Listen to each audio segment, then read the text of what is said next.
Hello, everyone, and welcome to another episode of The Person Behind the Pen. I am Nick, and the founder of Guiding Brilliant Writers. And oh my goodness, how are we already kicking off the second month of the new year? Sometimes it feels like time drags by, and there are other times that it feels that it won't slow down. And that is certainly how it's been feeling for me this year. So let us know in the comments where you're tuning in from and how the new year has been treating you so far. We'd love to welcome to the show Leslie Flowers. Thank you so much for tuning in from North Carolina. And there, Lauren, it's great to see you from San Diego. Thank you so much for tuning in. I know you might be finishing off your workday, so really do appreciate you coming.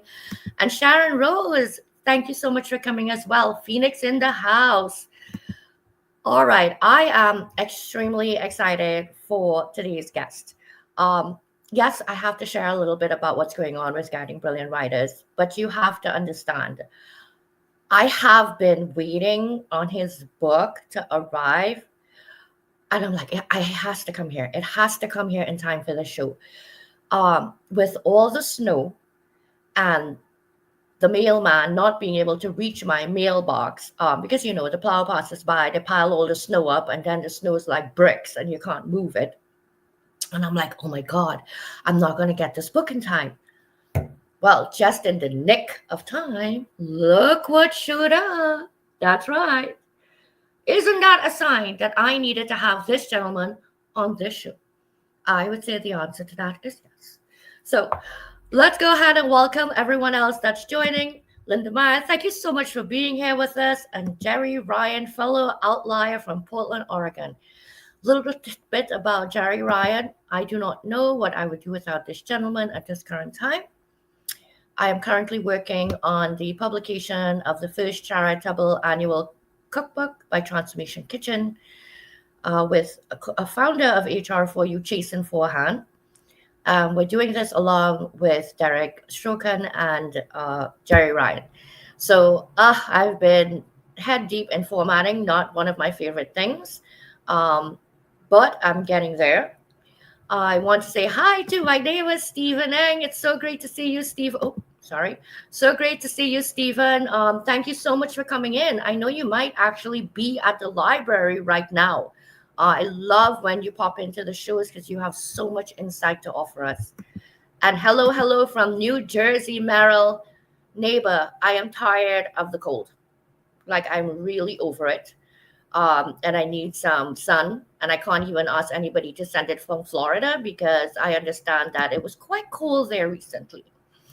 All right, so what else is going on in the world of Guiding Brilliant Writers? Well, we've got some exceptional gear. Make sure you get yours. My story is my legacy, and I do believe that that is the case for all of us. No, I don't have a QR code up there, duh, but I will get one up at some point. Just reach out if you want the link to purchase. Okay. Now, William Rochelle, have to say hello to you. Thank you so much for tuning in. And Liana as well. I feel like I'm talking really fast, and I've been on speed with 5 cups of coffee today. So time to slow down because we are going to need to take our time with this gentleman. This gentleman, not only, and I can't get over this, between YouTube and TED.com. His TED Talk has had over 750,000 views. I was one of them most recently. And in fact, so was my husband, because I had to pull him aside and say, listen, I need you to look at this. I need you to listen to this. I need you to see the kind of people that I surround myself with. And every now and then, he will bring up how much I have changed in the past year or so. My self-awareness has really grown. My mindset is very positive. And it isn't to say that I don't have my moments, but they're far and few in between these days. And I believe that a big part of that is due to the people that I choose to surround myself with, people like Bruce Pulver. So I want to say hello to Jackie out there as well. Hey, Jackie, so great to have you here. Okay, yes, Liana, exactly. Wow, wow is right. So I am just chattering away. I am actually a little nervous to share a stage with this gentleman, and I know that is the most ridiculous thing to say because he's the most down to earth person. But I like to be in a room with people smarter than myself. I do consider him smarter than myself, and I hope to do a TED talk one day. So this is somebody that I am very much looking up to.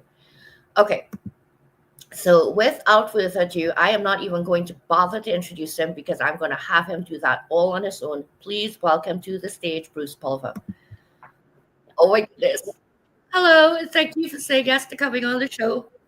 And Nick, it's great to be with you and the community. Thank you for having me, and looking forward to the conversation and back and forth, and just maybe dropping some wisdom, but also grabbing some wisdom because I don't think I'm the smartest person in the room. If I am, I'm in the wrong room. So it's great to be here. Listen, I am so okay with saying that I'm not. Um, and I have so much that I can learn, and I've already started learning since we met.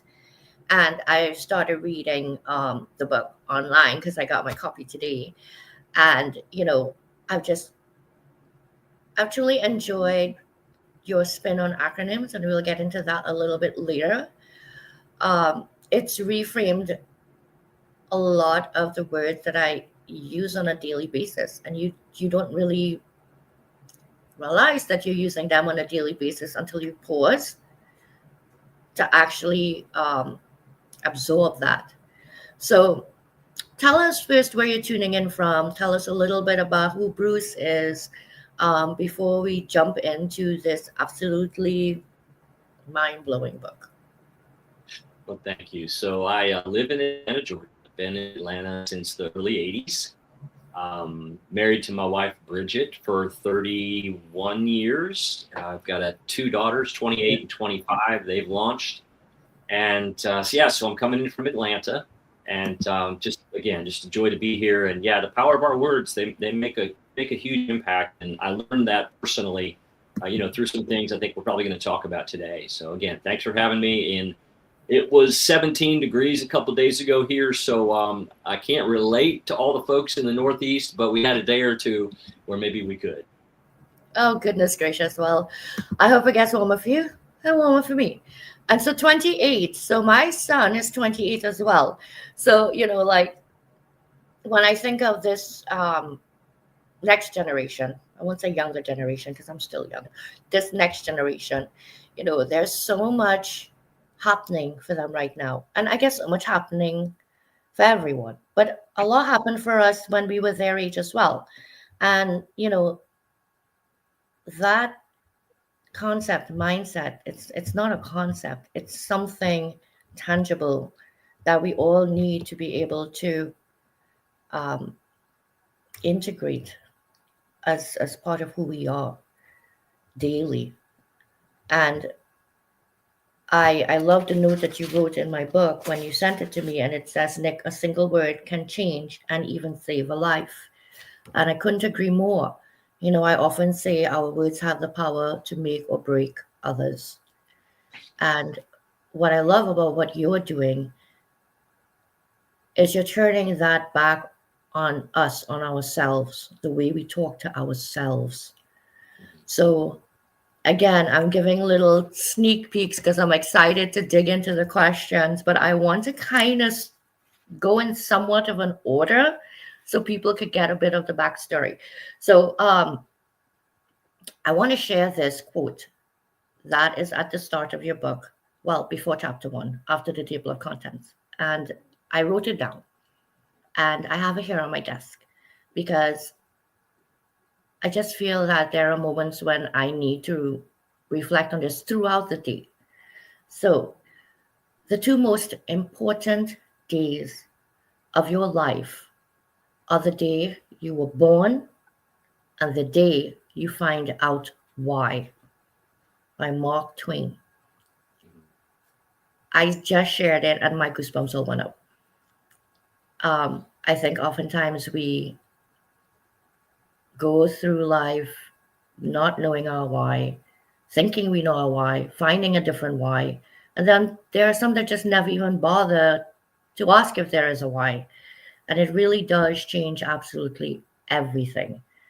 So I am also going to, and I have to share a couple of the testimonials, if you don't mind, in the beginning of the book before we jump into the questions. Okay, I am a little bit blind. I'm sorry. Okay. So here's what others are saying about Above the Chatter, Our Words Matter. And this is Bruce's book. On countless mornings prior to scrubbing for my first heart operation on a tiny baby, while standing at the scrub sink, I read the words penned by Bruce and been motivated, inspired, focused, and calmed. Words are power. And this book contains powerful words that will have the same kind of influence on countless others. And this thank you to Jeffrey P. Jacobs, professor of surgery and pediatrics from the University of Florida.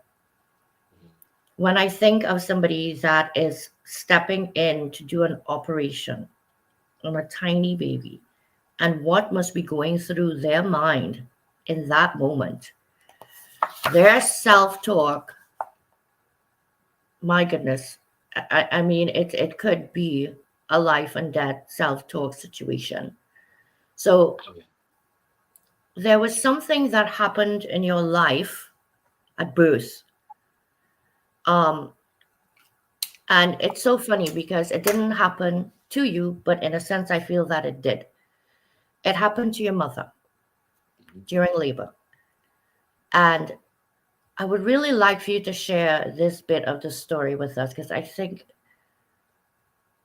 a part of how she faced it lent to how you, perceive life. I'm sorry, I'm keeping this so serious, but it's a serious, the story really hit me. So if you please go ahead and share with us. Yeah, happy to. And Dr. Jacobs is a dear friend, and it all kind of ties together as we kind of talk about why a book. So on the day I was born, when my mother went into labor, she suffered what's called a dissecting aortic aneurysm. Basically, the lining of the aorta leaving the heart where the blood travels away from the heart tore. And it tore like the inside of a sport coat. You've got a lining inside that's loose and kind of silky, and then you've got the material on the outside. But it tore, so she was bleeding between the inner lining and the outer lining of her heart. And that happened on the way to the hospital when she went into labor with me. No one had ever survived a dissecting aortic aneurysm during labor longer than 72 hours on record, period, back to the 1700s when those records started to be kept. We were about 15 miles from Yale New Haven Medical Center, just outside of New Haven, Connecticut, in a small town called Cheshire. Mm-hmm. And there were two surgeons who were visiting from Tulane University at Yale New Haven Medical Center who were teaching at Yale what they had learned and discovered about aortic valve replacement and repair. So when they found out that my mother's was having a problem, which was because her heart rate was elevated, but her blood pressure had dropped. So her heart was working, but the blood wasn't moving fast enough.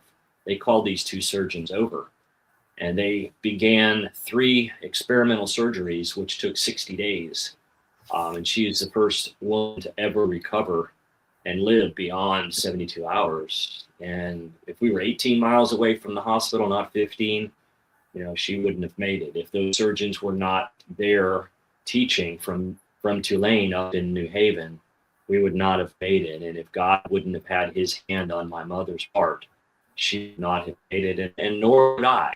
So that's the kind of the beginning. And, she lived a full life. She recovered. I didn't really know or see it as, oh, my mom had this traumatic medical event. We were raised in a family that every day she was grateful. When she woke up, she knew it was a blessing for another day. And she taught us that way. She taught us to live in gratitude, to live in joy, not just to enjoy.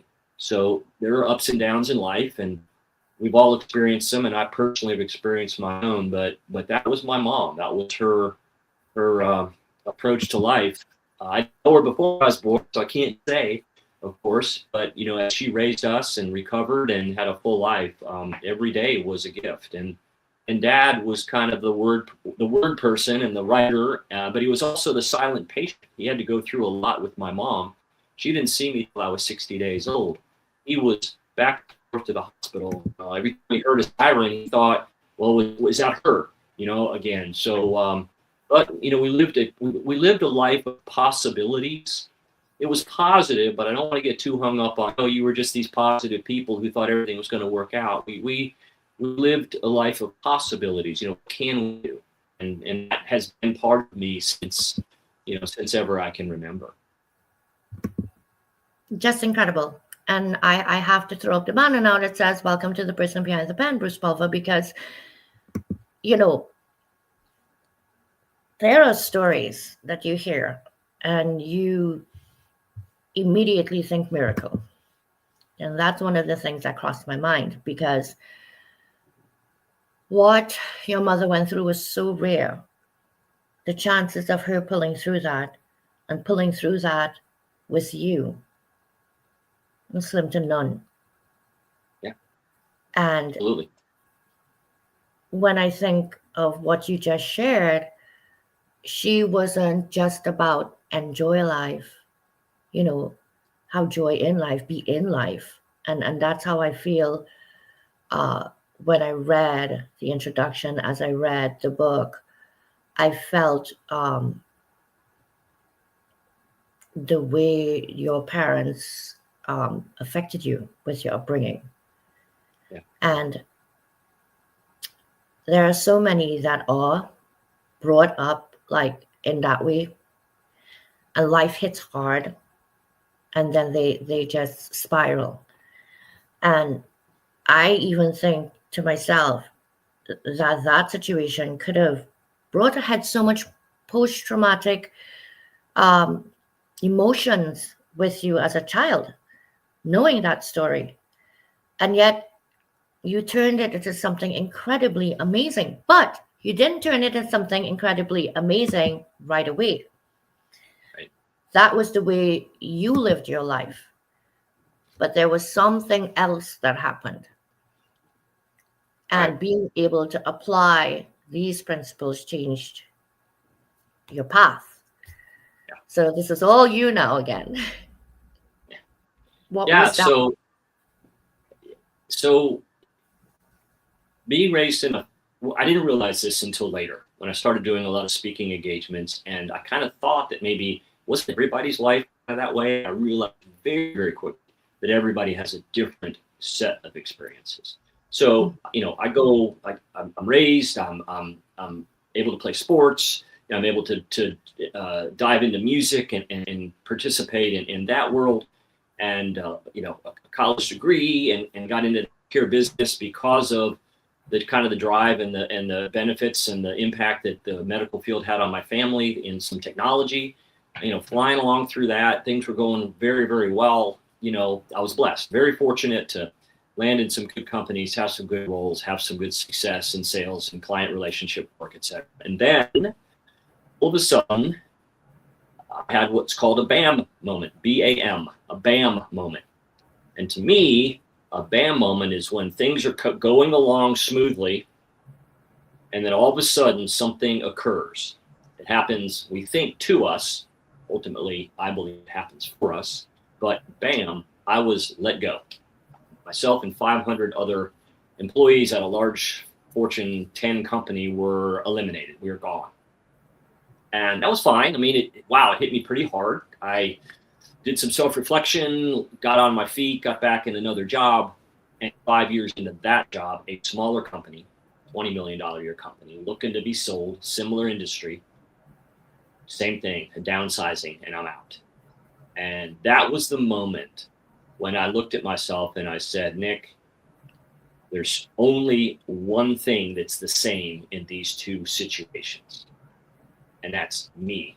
The first layoff, completely different. Hallelujah. Second, completely different. I was the only thing that was the same. So that's when I kind of really had to lean on my gratitude for my mother. And my dad was really a word guy. He did crossword puzzles. He wrote some really interesting plays that were performed at church, and all the characters and all the themes and all the settings and all of that. And what occurred the day after that second layoff is where everything changed for me. And I realized how important my self-talk and the power of my words were. And if you look at the cover of the book, I wrote the word vertically one morning, the day after that layoff, and that word is the word strong. And I just looked at it, I wrote it vertically, and all of a sudden it became what I needed to do to be strong. I needed to stand tall, remain optimistic, now go for it. It was just the 6 letters of the word strong. Maybe it was Dad's crossword puzzle work. Maybe it was just what was going through, my mind, my emotion, my spirit. And I looked for something that day to be strong about and for my family, strong about my future, didn't know what it was going to be. And that's when I realized that if I chose to face the day in some way to be strong, that I knew I ended up having a better day that day than I would have if I would have said, woe is me. Why did this happen to me?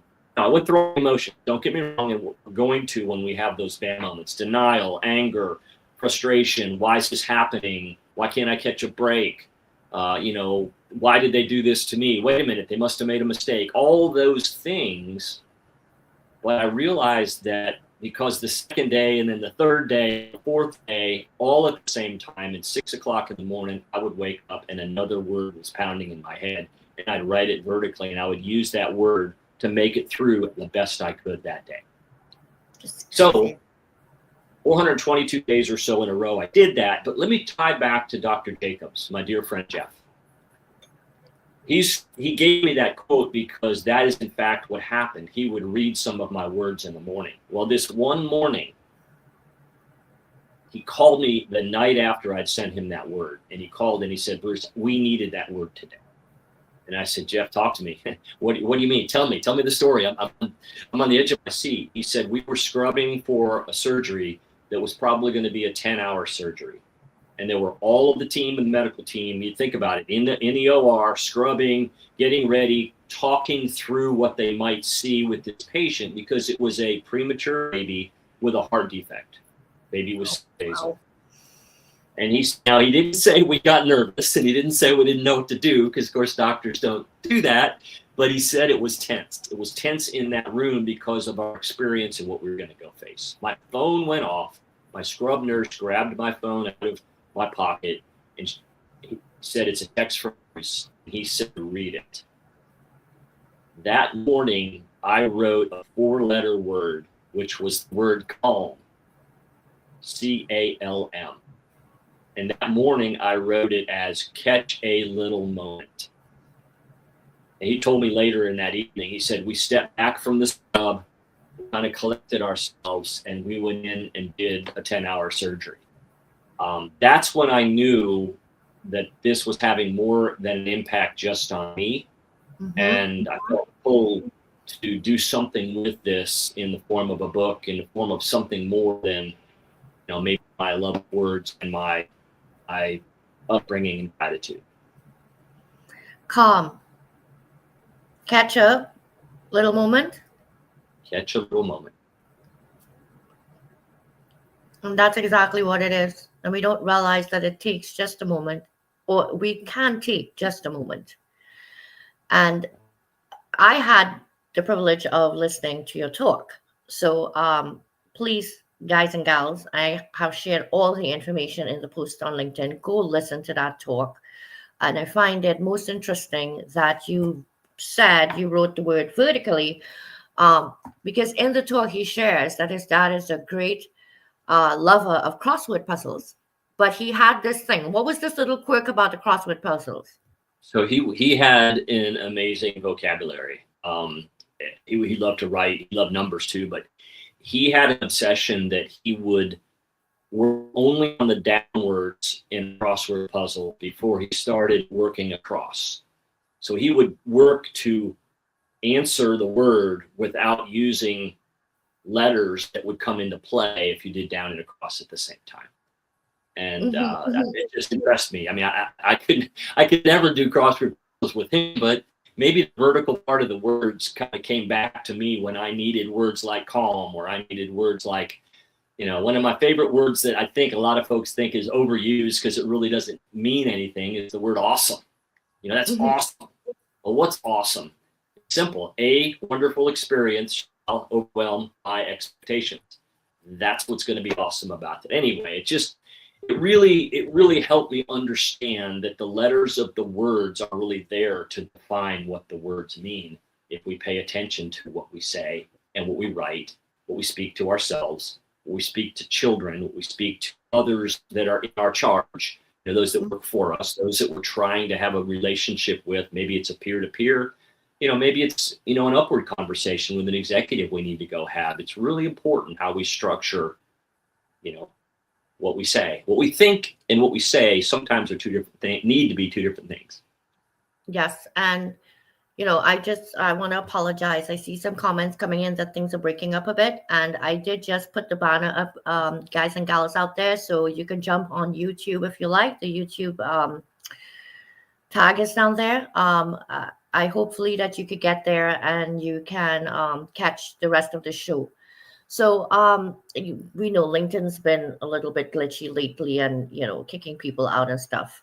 But I love what some of the things that Leslie is sharing here as well. Words have a cellular vibration. We always have a choice to look down or look up. And I love that you shared it's more than just the words. It's how we string them together. Because I have always as well felt that the way we string our words together, can change or evoke the emotions we want in the reader, and that would be in the listener as well. So the same set of words spoken in a different order or written in a different order can take on a very different meaning. And what I like about what you are teaching is that very targeted way of thinking about a word and how you're going to use that word. And you give us a whole new vocabulary with your book, right? So you have this one word and you think about it this way, but you know that this isn't going to come off the way you need to say it, even though you got it right in your mind. And I feel when you reference the word in Brewster's dictionary, that's what I'm going to call it, Brewster's dictionary, you can get a sense, it brings you back to the true value of the word. And then therefore, as you communicate, you would find better words to express yourself. So I have to ask you to share with us what the acronym is for self-talk, because that I felt was powerful. So you may need to read that for me. I'm pretty sure it's in the book. I don't have it in front of me or memorize them all, but is there one like in the book that you want to share, Nick? Yes, I am so happy to share some of these, and thank you for putting the YouTube up, Leslie. Okay, so gosh, goodness gracious, why don't you tell me what page that's on? I'll go to it. Maybe we'll read it together. I believe that it was in your TED Talk, and I was looking at it on the screen. Oh, okay. Oh, goodness gracious. That's okay. We can put it again if you want. It's always fun to write a word or two. Right? Okay, you know what? So I'm just going to pull a word from the book. And listen, guys, here's one of them, okay? And this one is one way to view and own a life of confidence. And what does confidence mean? People oftentimes think that it means that you're egotistical, or if you're not confident, then you don't trust yourself.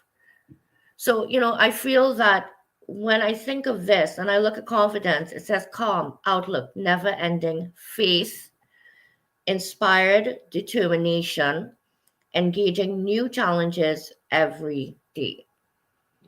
There is no perfection in this word confidence, the way Bruce outlines it. Let's listen to that again.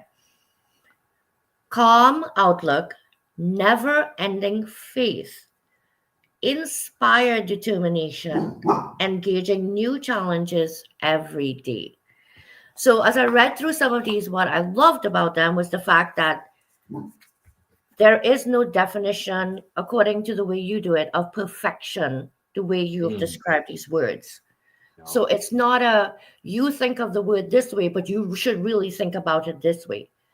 It was flipping the perspective on the word and how you can use that word differently in different contexts and in different areas in your life. And so why don't you share with us maybe two of your favorite ones? So, okay, absolutely. And you're right. So perfection, oh my gosh. I hope no one takes this offensively, but perfection is a fool's journey. Excellence is where we want to go. Perfection is, man, because we're always going to fall short in one way or another. So just a point on that. A couple of my favorite words.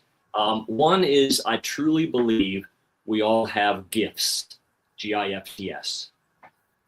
And it's our responsibility to develop them and share them in some way. Maybe it's our business, maybe it's a hobby, but we all have gifts and it's our responsibility. To me, one of my favorite words is gifts because it means to me, God installed features to share. So they're there, they're in us. I have a dear friend who's a Grammy-winning saxophone player. He would do nothing else in life than play saxophone. That's his gift. And when I hear him play, Kenny Anderson, shout out to my friend Kenny, it touches people's soul in a way that they will never be the same when they hear Kenny play his saxophone. That's one of my favorites. My faith is incredibly leading my life, period, end of story. So another word is faith. And to me, faith means facing anything insurmountable, trust him. Facing anything insurmountable, trust him. Just some of the favorites that I have. Some that I have that aren't really acrostics or acronyms. I had a dear friend who was in the process of a career change. And he called me one day and he said, Bruce, everything I try, everything I think about, every move I want to make, I freeze. FREEZE. I don't know why, Nick. I just immediately thought of another version of that word. And I said to my friend James, let's try something that frees us. FREES. Go for a walk. Listen to some music. Turn everything off and just sit in silence. So it's the same word sounding freeze, like can't move constricted, or freeze, it frees me up. Do something that frees me up. Another word I love. A couple more. I love the word momentum. The reason I love that word is the first two syllables is all it takes to change momentum. A moment. I find myself sometimes wanting the end result right away. I want it fast. I want it without waiting, without the patience, without sometimes the effort. I think I should have this outcome. I should have this result, but I'm being held back for whatever reason. If I just give it a moment, that momentum can change. A couple more, if you don't mind. One of my favorite words is the word action. In corporate America, we hear a lot, someone's got to take action. We got to take action on this thing. There's an opportunity. We've got to take action, go after this market, And the cool thing about the word action is it spells itself as well. Here's audience participation. What's the fourth letter of the word action? ACTI. ION. What are the first three letters of the word action? ACT. Act. Act. And what are the last two letters of the word action spell? ON. ON. Yeah. So if I want action, I have to act on something. I'm not going to get something without doing some sort of movement, some sort of growth, or some sort of engagement in that thing or that change I want to have in my life. My goodness, you know what? I am a word lover. So when I think of these acronyms, and then when I think that you've gone a step further, right, where now your mind is reshuffling the letters in these words and bringing out the meaning of it in a very literal sense, in a very actionable step Yeah. by step sense. Yeah. And I think that readers, depending on the genre that they like to read, um, can all benefit from your book, because there are so very many words in there, like I said, that are in our everyday dialect. And if you don't think of them as having multiple meanings, the way one word is spelt or pronounced, then you can easily miss an alternative intention to the piece. So, what I mean by that is you had shared something else about there, there, and there. I don't know if you remember that. And it just cracked me up. I was like, oh my goodness, this is so true. These things that I guess that we just take for granted. And I can't tell you, like, we take for granted that everyone understands the meaning and placement. And then there's so many times in writing where I have observed it. And I'm like, oh, dear, DEAR. That person has just used the wrong THEIR, THERE, like, so go ahead. I'm sorry. I interrupted you because I'm just tickled pink by the book.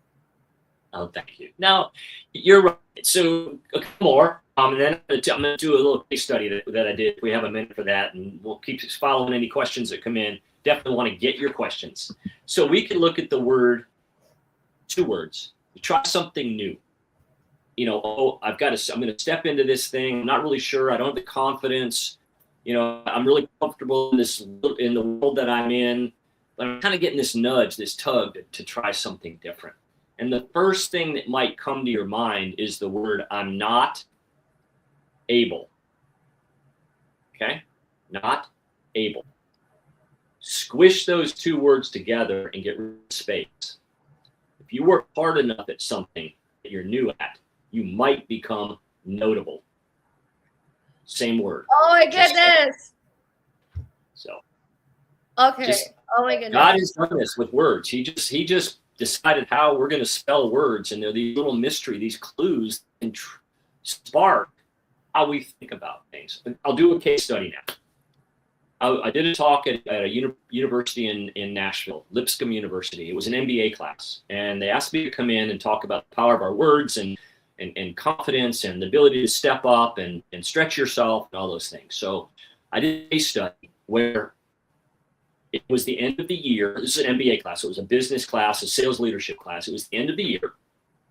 And my community, my 2 different groups, one group, they both just learned they are not going to get a deal closed that's going to help make the company's number for the year. They just aren't going to get it. There's nothing that can happen. The budget was pulled. The CEO has another project. They can't get it through contracting in enough time, etc. Their job, class group A, was to go to their management with a negative mindset, the worst mindset they could possibly have. And they had to use a few words to tell the boss, the CEO of the company, that they were where they were in the situation. They had to use the word bound, buckle, left, and stuck. Okay. Correct. So in they come, Mr. CEO. We're bound. We are bound. There's nothing that we can do. And there's one other word. Hold up. Everything we try, we buckle over. We put a new proposal in front of the customer, and they tell us no, and we buckle. We come back, we think of another one, and we buckle over on that when they say no. And if accounting and contracting, legal would have gotten this thing done, they wouldn't have held us up. And we'd have been able to get this contract done before we learned this bad news. Mm-hmm. And we just feel left alone. There's nothing we can do. We're stuck. Okay? Right. You pulled all 5 words in the negative. Mm-hmm. Right. Yeah, exactly. So then I brought the second group into the room. They had to use the exact same words, but they had to come with possibility thinking. Same words. Exact same words. So they came into the CEO and they said, we are bound and determined to get this deal done. And we're going to buckle down, buckle up, and we're going to put our heads together and find a way to make this happen. And thank you for holding us up and giving us the opportunity and supporting us for what we need. Otherwise, we'd have felt left alone. And at the end of the day, we're going to be glad that we stuck with it. Same words. Are you guys out there listening to this? I'm so sorry. Is my audience out there listening to this? Because I need you to put some comments up there about this case study that he just shared. Okay, because each of the groups took the same 5 words and went negative and went positive with it. We have the power to flip that narrative. This is such a powerful episode. I really want to thank you. And you know what? Here's a comment from Dear Merrill over in New Jersey. And my gift tonight is indeed introducing my audience, you, to my audience. Thank you. Thank you. Yeah, I mean, so, and there's one more. This just came up last week. I do a Saturday morning walk and talk on my Facebook page. 10 minutes. I just think of a word. I go out and I talk about how it's impacted me during the day, during the week. Do it every Saturday morning. I've done 300 Saturdays in a row. Will be the 1st of March, I think. And we had pretty bad weather, right? Oh, that's some consistency there. Well, it's the thing. Not perfect at it, but I do strive to be committed to what I commit to. So I teed it up as whether or not, right? WHETHER, but I wrote WEATHER, whether or not, because 17 degrees where I was, I had nothing compared to the folks who were hit through the Midwest and up in the Northeast. Mm-hmm, mm-hmm. But I talked about a song that was written in 1947 by T-Bone Walker. It was called Stormy Monday. It's a blues. They call it Stormy Monday. Tuesday's off, which is bad. Wednesday and then Thursday's awful sad. And then the lyrics. I was thinking, storm. Well, what happens sometimes when we are in a situation, right? I think of Normandy, right? Back when the American troops launched into Europe, right? What did they do? They stormed the beachfront. They attacked it. They stormed in, right? Well, sometimes we get so frustrated in a situation that we do the same thing. We storm, but we storm out. So, granted, the weather's a mess, but are we going to storm in or are we going to storm out? A lot of folks know cattle, when a storm comes at them, will run away from the storm, and it keeps chasing them. So they never get out from under it. Yeah. Because it keeps moving. Buffalo run into a storm because they know it's moved over the top of them. They'll be out to the other side sooner and safer. Anyway, words are just amazing to me, and my, God put me on this planet. He helped me get through, my mom's situation. He gave me a bam moment, and he said, all right, Bruce, I'm going to give you some words, and you're going to write them down. And hindsight is such an amazing journey that the Lord has put me on to help myself think about the power of my words, because I'm a mouse in my own laboratory, but also, share them. And everybody's going through something that I know nothing about. And the words we use to speak to ourselves can help us. Life and death is in the power of the tongue. And they can slay us, or actually they can slay us, or they can protect us. And the cool thing about words is if you put the S at the beginning, it spells sword.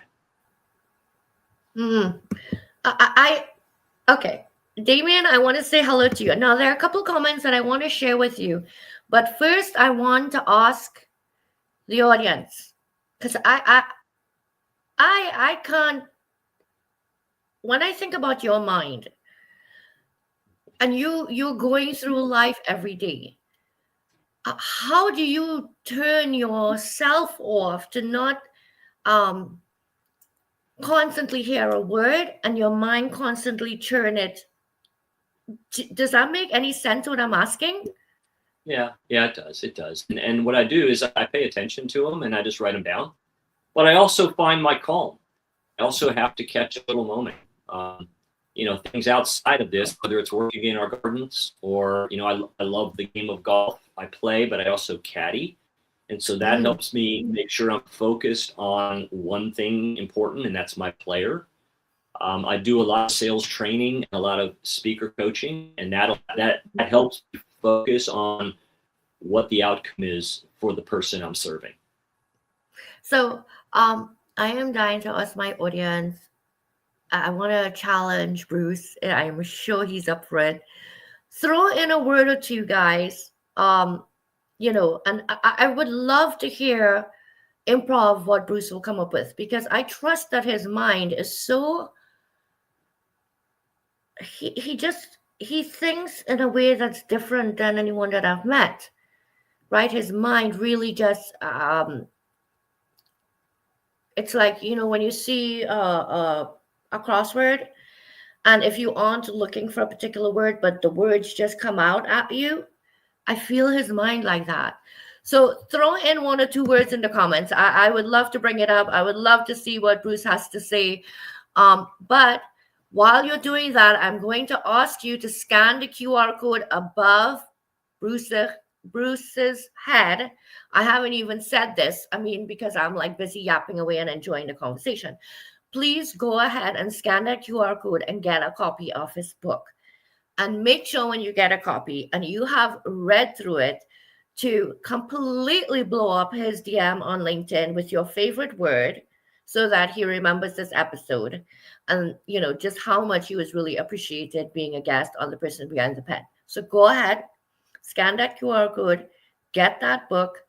I am going to run a short 20-second clip that I made for Bruce while you guys are throwing in these words, because if you weren't here to start, you would have missed it.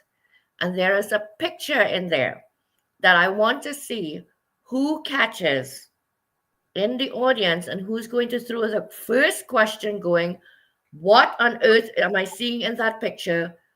Who is that with you and why? Okay, so you have two challenges on here, people. Let's go. All righty.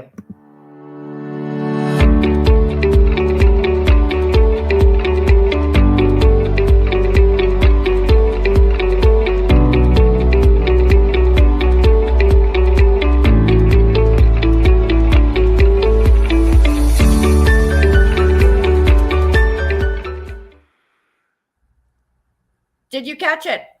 I need to know in the audience if you caught it. If you caught it, you got to throw that person's name up there.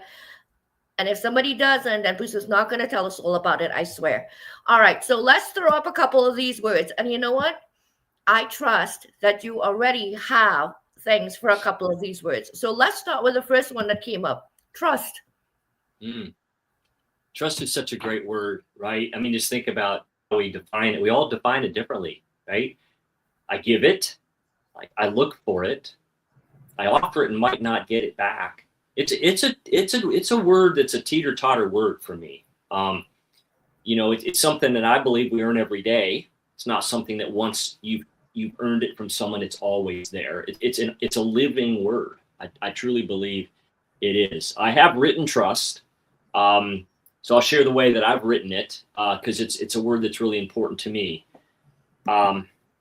Because faith and fear to me are the same, are somewhat the same thing, because they both rely on us to believe on something we can't see. Faith and fear. So to me, trust, I pulled it from Proverbs 3, 5, and 6. Trust in the Lord with all your heart. Lean not on your own understanding, but in all your ways look to him, and he shall set our path. That's a major verse for me. So when I wrote trust for that verse, kind of in that context, I wrote T, to let go when afraid.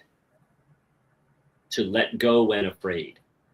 I felt for a while when I went back into corporate America and I was doing speaking and I was kind of doing both things, I felt like I had a foot in two canoes.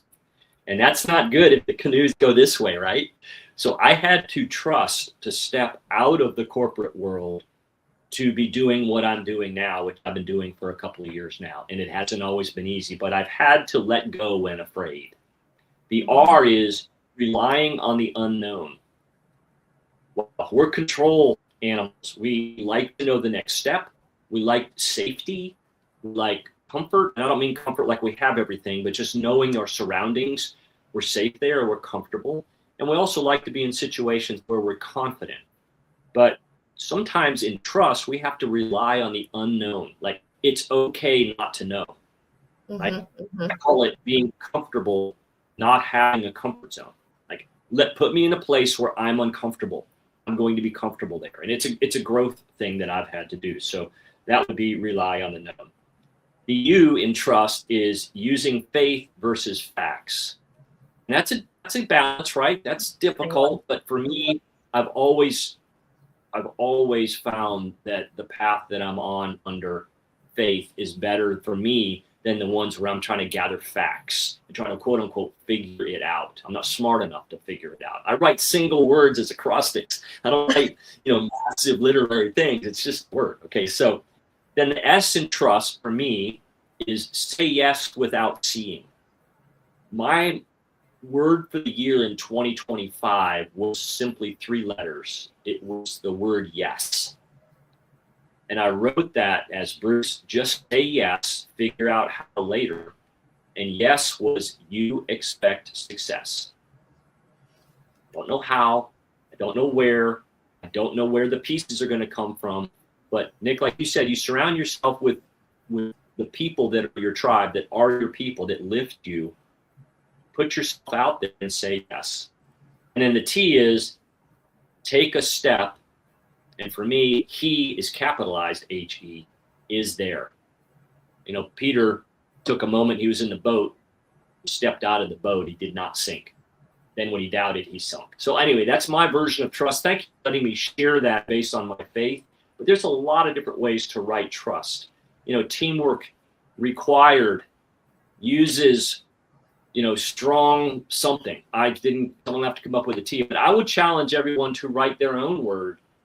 I love it. Their word and then write their word vertically.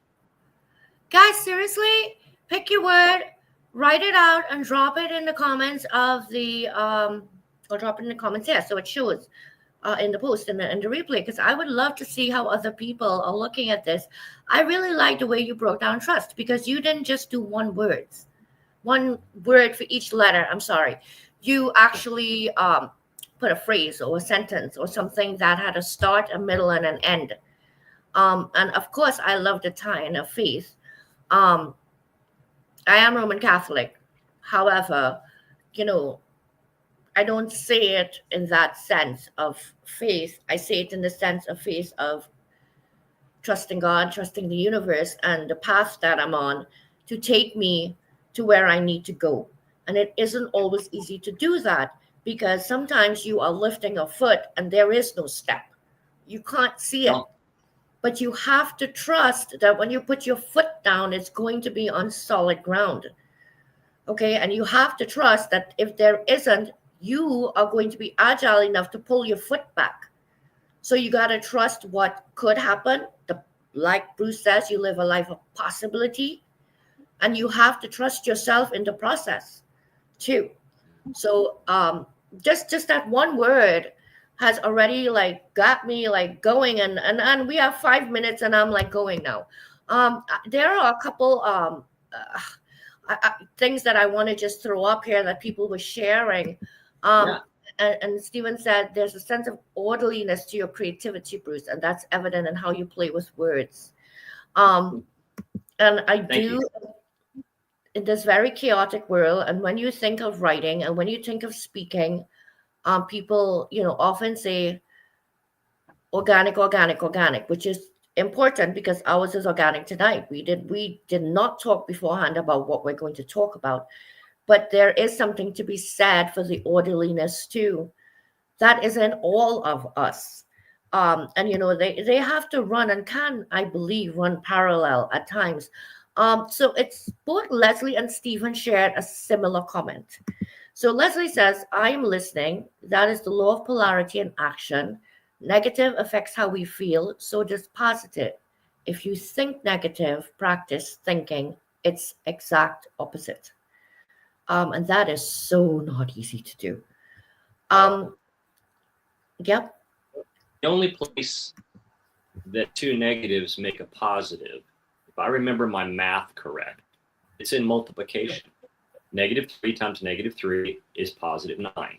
Now, I'm sure there's some calculus and some other things that I didn't study deeply enough, but those are the only two places a negative and a negative turn into a positive. So, yes, indeed. Granted, it's hard, right? I mean, our first go-to, when that person pulls out in front of us and we're running late and they're running late, it's probably not going to be a positive. That's just our nature wired that way. And I'm not saying that we shouldn't be that way. I'm saying that that's just sort of how we are, whether it's defense, whether it's, ego, whatever those things are, they're all part of life. I guess what I'm doing in my walk, in my journey to learn and to be a better person, is to say what could go right versus something's going to go wrong. And man, that takes a lot of time. I mean, I've done the book, several years ago, and I continue to write and I continue to do my walk until I am a mouse in my own laboratory. I really need to pay attention to the words I choose to speak to myself. So I shared Stephen's comment because it's a bit similar. I am listening. Interesting outcomes from the case study. Polarity of words isn't just positivity or negativity. It's also degrees of outlook, black and white versus nuanced. Yeah, wow, good point.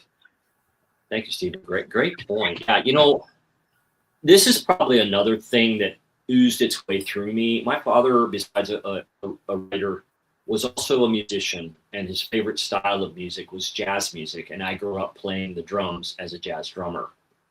And there was never, I mean, you read the chart, right? You learned the tune for the first time, but you never played the same song the same way twice. So there's that gray aspect of nuance of, so here's a great one.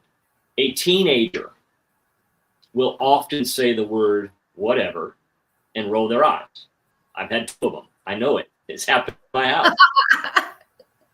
Right? But that energized and engaged person that might be a teenager or might not be, it depends, says the same word and they say whatever it takes. Same word. Nuanced, different. So Stephen, to your point,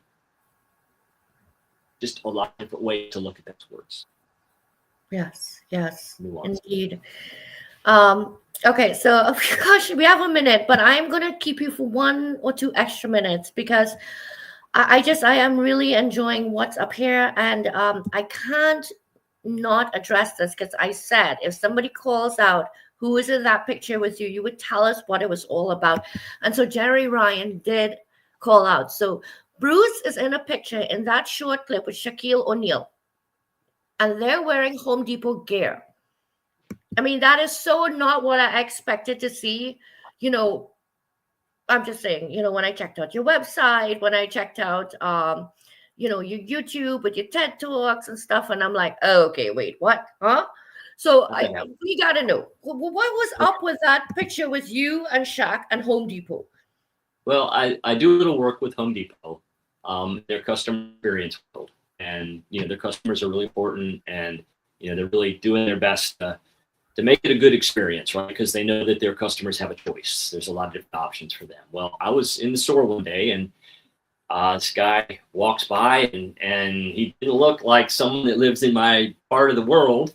He had his hair was going every different direction. His appearance was, tattoos and earrings everywhere. And he came up to me and he said, "We're looking for some people to be in our March Madness branded advertisements that Shaquille O'Neal is in. It's called Tips from Tool Shack. And Okay. he said, you're the demographic that we're kind of looking for. And remember, 2025 is my year of just say yes. So he goes, would you come back and would you read something to possibly be in this thing? And I didn't even know what it was. I didn't know what it was. He just said a promotion for some basketball stuff. So I went back there and he gave me some stuff. We just kind of read through some lines, and I had not been working with Home Depot very long, about 90 days. I'd been doing that work with them. And he said, how long have you been engaged with Home Depot? And I said, about 90 days. He goes, oh man, I wish you'd been here for a year, because the rules are got to be with Home Depot for at least a year in order to be in any of their stuff. Oh, shoot. And it's the Home Depot that I have gone to since I bought this house I lived in 1995. Mm-hmm. So for some reason, I said to him, would it matter to you if I told you I've been shopping here longer than most employees have been alive? And he said, can I record that? Right? So he got his phone out and he said, Bruce, why do you think you'd be good in this thing? And that's what I said. I said, I love this store. I love these people. And by the way, most of the people that work here, have been alive less time than I've been shopping here. And 2 weeks later, I get a call, show up at it was at a high school gymnasium, and spent all day and stood next to Shaquille O'Neal for 2.5 hours to get an 18-second ad on Tips from the Tool Shack. It's about how to pick a bracket, and you pick your brackets for the for that tournament. You've got kind of the who's going to win and how to move to the finals. And yeah, it changed my life. I mean, it's like, okay. And then I stayed in touch with the guy, and that booked me for this thing, and we become friends. And I've done some other stuff that's coming down the pike as well outside of Home Depot, and it's just another thing that you say yes and you never know what's going to happen. Just super cool, because you said yes, and because I am that person who has said yes to lots of opportunities that I think that I could have possibly stepped into and fallen flat on my face. And yes to success. Success is coming my way. It's coming everyone's way. They just have to say yes, and I love it. Love it, love it, love it. I mean, we got to tune out, but I got to share one more. This one's bit blocking us. I apologize. For me, any word that we formed come out of a very productive mind, which got these from a feeling heart and observant eyes, and the way our senses see the panorama of experiences one has met in life. And it does not take long for the entire system to formulate the words, seconds, minutes. It depends. Charito is, I believe, in the Philippines. And I want you to see some of these comments, because this is what this conversation is triggering. And you can see how people have different thoughts, right? On the whole topic of words. And we use our words every single day. And Coach Carrie's telling you that you get an A+ for your math. Just wanted to make sure that I let you do that as well. All right, so we gotta wrap up. Congratulations, Bruce. Yes to success. This is absolutely fabulous. I want to thank everyone for joining. Please go scan the QR code above Bruce and get a copy of his book. Guiding Brilliant Writers is just thrilled to have opened up this space every other week to an author who has not published with us. But once you've gotten on the show, you are now part of the Guiding Brilliant Writers family, period. And so moving forward, there's a little something that's going to be happening. Go purchase Bruce's book. Put it on social media. I need to know what your favorite word was in there and why. And maybe, no, just kidding. I will send you a $10 gift certificate off of merch on Guiding Brilliant Writers, so that you can grab, probably not this one, but the one that says Guiding Brilliant Writers Book Club. So by the time you're all said and done, what did you spend? What did you get? a lifetime worth of insight with half a dictionary and a beautiful shirt that says, "You support authors and you are an avid reader."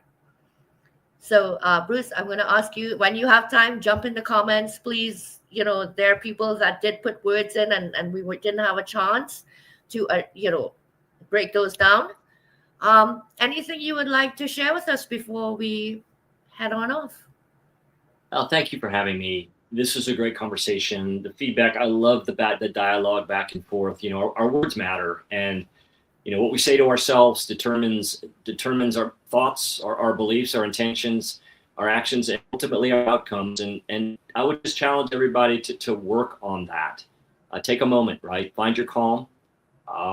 You never know what someone else is going through and the impact you can have on them. And I just appreciate the opportunity of what I call is dropping a pebble into the pond and the ripple of being able to share the gifts that have given me with your community. So I'm grateful. Thank you. You're very welcome. And you're welcome to come back anytime.